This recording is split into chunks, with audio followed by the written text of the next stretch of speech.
Dahil nag 63,000 tayo ngayon sa Facebook mga ka-OFW, ito at umorder tayo ng ating paboritong chicken rice. Ganito tayo mag-celebrate. Alas 2 na ng hapon, kaya late lunch ito mga ka-OFW. Ayan na. Thank you.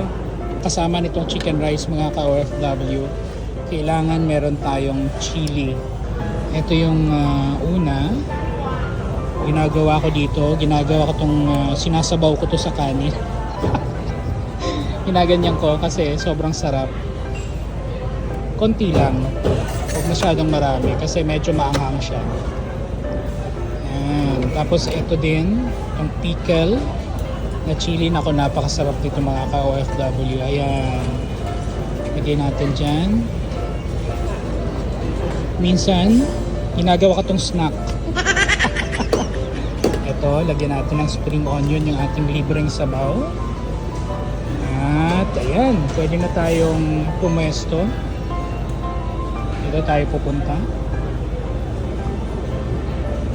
Ayan. Tapos kukuha lang ako ng ating kutsara at saka tinidor.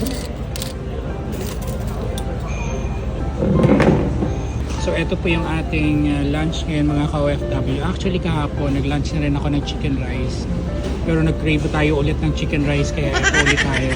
So ayan yung ating chicken rice. Ayan mga ka-OFW. Tapos yung ating libreng sabaw, yung ating pickle, tsaka yung another chili. So kain tayo, tara.